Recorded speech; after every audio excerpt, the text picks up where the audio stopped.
Hi viewers, কেমন আছেন সবাই? চলে এলাম আবার একটা রেসিপি নিয়ে। আজকে রেসিপিটা দেখে হয়তো একটু একটু আন্দাজ করতে পারছেন। আজকে আমি বানাবো গোবিন্দভোগ চালের খিচুড়ি। বাইরে বৃষ্টি হচ্ছে, আর বৃষ্টির দিনে গোবিন্দভোগ চাল দিয়ে যদি খিচুড়ি হয় তার তো কোনো কথাই নেই, একেবারে দুপুরবেলা জমে যাবে এই রকম। তো উপকরণগুলো তো সব দেখতেই পাচ্ছেন, আর আমি কেমনভাবে কি করব সেটা তো অবশ্যই আপনাদের বলে দেবো। তো সবচেয়ে প্রথমে আমি এখানে পেঁয়াজ আর আপনার টমেটোটাকে নিয়ে মিক্সি জারের ভিতরে গ্রাইন্ড করে নেব। এবার গ্রাইন্ড করে আমি একটা পাত্রে এখন ঢেলে নিচ্ছি।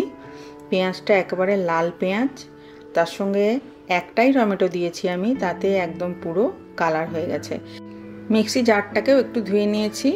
এবার মিক্সি জারের লাস্টে ধুয়ে আমি তার মধ্যে কি করলাম, যে হলুদ গুঁড়ো, লঙ্কা গুঁড়ো, তারপরে আপনার ধনে গুঁড়ো আর জিরে গুঁড়ো, এই 4টে মশলা আমি ওই পেঁয়াজ জলের ভিতরেই বন্ধ করে কিছুক্ষণের জন্য এটা আমি ভিজিয়ে রেখে দেবো। এখন এটা ভেজানোই থাকবে। এবার একটা কড়াই নিয়ে নিলাম। কড়াইয়ের মধ্যে আমি 1 কাপ মুগ ডাল নিয়ে নিই, ধরুন 1/3 কাপ মতো নিয়েছি, আর কিছুটা অংশ ফাঁকা আছে। তো এবার ওই মুগ ডালটাকে আমি একটু ভেজে নেব। যখন সুন্দর গন্ধ বেরিয়ে আসবে তখন আমি গ্যাসটাকে বন্ধ করে ওটাকে ধুয়ে রেখে দেব। এবার আমি আরেকটা পাত্র নিয়েছি। এবার এর মধ্যে আমি চাল আর ডালটাকে তো ফোটাবো, তো সেই জন্য আমি যে পাত্রটা নিয়েছি তার মধ্যে আমি এর মধ্যে পুরো 2 লিটার জল দিয়েছি।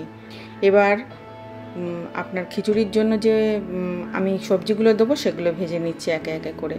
এখানে আমি একটা বড় সাইজের আলু দিয়েছি, আলুটা আমি ভাজতে দিলাম। এদিকে জলটাও ফুটে গেছে। জল যখন ফুটে গেছে আমি এর মধ্যে 750 গ্রাম গোবিন্দভোগ চাল আগে থেকে খুব ভালো করে ধুয়ে নিয়ে পুরো পরিষ্কার জল একেবারে করে নিয়েছিলাম চালটাকে, তো এটা দিয়ে দিলাম। আর তার সঙ্গে যে আমি ডালটা ভেজে ধুয়ে রেখে দিয়েছিলাম সেই ডালটাও আমি এর মধ্যে দিয়ে দিলাম।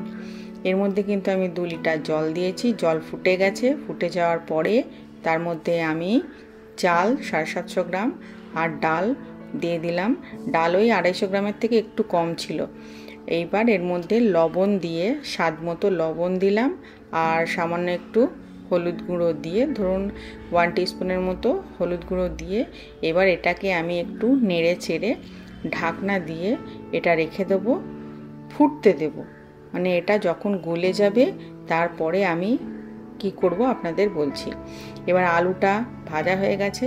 আলুর মধ্যেই আমি একটা বড় সাইজের গাজর ছিল, গাজরটাকে আমি ডুমো ডুমো করে কেটে নিয়েছি ছোট সাইজের কিউব করে। তো আলু ভাজা হয়ে গেছে, তারপরে গাজরটা দিয়ে দিলাম।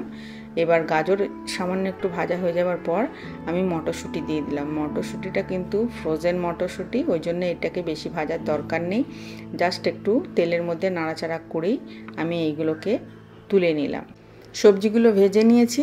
এইবার ওই পাত্রেতেই আমি আবার তেল দিলাম।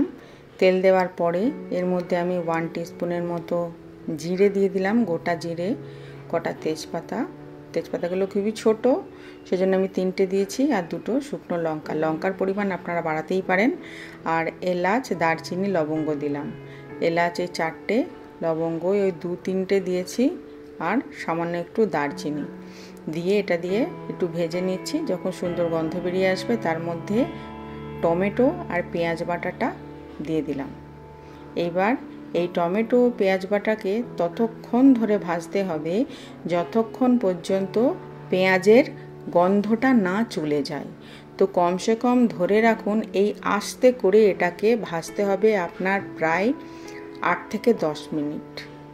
এই রকম করে পুরো গন্ধটাকে একেবারে আপনার যতক্ষণ না নির্মূল হচ্ছে গন্ধটা ততক্ষণ কিন্তু আপনাকে ভেজে যেতে হবে। তো 8 থেকে 10 মিনিট প্রায় হয়ে গেছে। তারপরে আমি এখানে 3 টেবিল স্পুন এখানে আদা বাটা দিয়ে দিলাম। 3 টেবিল স্পুন আদা বাটা দিয়ে এবার আদা বাটা দেওয়ার পরে আবার এটাকে কমসে কম আপনার 4 থেকে 5 মিনিট ঠিক এই রকম করেই কষাতে হবে। পুরো কোনো যেন আদা রসুন, আদা বলুন বা পেঁয়াজের গন্ধ যেন এতটুকুও না থাকে। এবার যে মশলাটা আমি ভিজিয়ে রেখেছিলাম পেঁয়াজের জলে যেটা পেঁয়াজ ছিল না, ওই মিক্সির জারের মধ্যে সামান্য জল দিয়ে আমি এটা ভিজিয়ে রেখেছিলাম মশলাটা, সেই মশলাটা দিয়ে দিলাম। এইবার এটাকে আমি এখন হতে দেবো। আবার এটাকে আমি কিছুক্ষণের জন্য ঢাকা দিয়ে রেখে দেবো। যখন তেল বেরিয়ে আসবে তারপরে এর মধ্যে আমি দেখুন কি দিচ্ছি। আমি এদিকে ডাল আর চালটাও পুরো সিদ্ধ হয়ে গেছে। আমি একেবারে অন্যরকম স্টাইলে এই খিচুড়িটা বানিয়েছি, আপনারা বানাতে পারেন। দেখুন এখানে তেল বেরিয়ে এসেছে। এবার এটাকে আবার একটু সামান্য আমি নাড়াচাড়া করে নিচ্ছি। একেবারে আলাদা স্টাইলে, পুরো নিউ স্টাইলে খিচুড়ি বানিয়েছি আমি। এইরকম করে সাধারণত কেউ বানায় না। এবার যে আমি সবজিটা ভেজে রেখেছিলাম সেই সবজিটা এবার আমি এই মশলার ভিতরে দিয়ে দিলাম। দেখেছেন তো এরকম করে কি কেউ করে সব মানে খিচুড়ি? আমি কিন্তু করেছি। আর সামান্য এর মধ্যে একটু লবণ দিয়ে দিলাম। লবণটা আপনি অবশ্যই স্বাদ মতো দেবেন।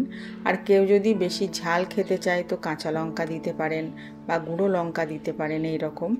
আর রং হওয়ার জন্য আবার আপনি এর মধ্যে কাশ্মীরি গুঁড়ো লঙ্কাও দিতে পারেন। আমি কিন্তু অত রং করিনি, জাস্ট যেমন যতটুকু প্রয়োজন সেরকমভাবেই করেছি।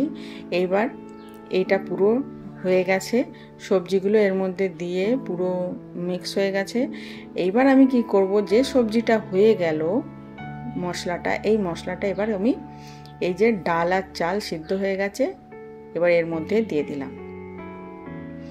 এর মধ্যে দেওয়ার পরে এটাকে আমাকে খুব ভালো করে নাড়াচাড়া করে নিতে হবে, মানে যাতে সব মিশে যায়। আর খিচুড়িটার মধ্যে আমি অত জল জল মতো বানাইনি, বাস একটু মাখা মাখো মতো করেছি খিচুড়ি। আর এবার হয়ে যখন মাখানো হয়ে যাবে, খুব ভালো করে মিক্স করা হয়ে যাবে মশলাটা, তখন আপনি এর ওপর দিয়ে ঘি দিয়ে দেবেন।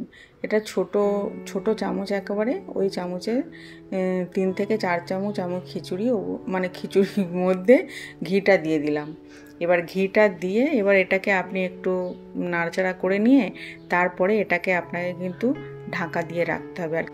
আর এই খিচুড়ির মধ্যে অবশ্যই একটু চিনি দিয়ে দেবেন, তাহলে টেস্টটা একটু অন্যরকম হয়ে যাবে, আরও বেশি ভালো লাগবে খেতে। তো আমি দিইনি, কারণ আমার কর্তামশাই অতটা খিচুড়ির মধ্যে চিনি পছন্দ করেন না, সেই জন্য। তবে বাচ্চারা যদি আমার খায় তখন ওপর থেকে আমি একটু চিনি ছড়িয়ে দিই, ওরা অত কিছু মানে মনে করে না, ওরা খেয়ে নেয়। তো যাই হোক, এই রেসিপিটা যদি আপনাদের ভালো লাগে তো লাইক কমেন্ট শেয়ার অবশ্যই করবেন। এরকম সাধারণ রেসিপির জন্য আপনারা আমায় ফলো করে রাখতে পারেন, মানে সাবস্ক্রাইব করে রাখতে পারেন, বেল বাটনটাও প্রেস করে রাখতে পারেন, তাই আমার নতুন ভিডিওগুলো আপনি সহজেই পেয়ে যাবেন। তো আজকে এই পর্যন্তই, আবার আসবো আমি কোনো এরকম সাধারণ রেসিপি নিয়ে। রেসিপিটা দেখার জন্য আপনাদের অসংখ্য ধন্যবাদ। Thanks for watching, bye and take care. সবাই ভালো থাকবেন, সাবস্ক্রাইব করতে ভুলবেন না।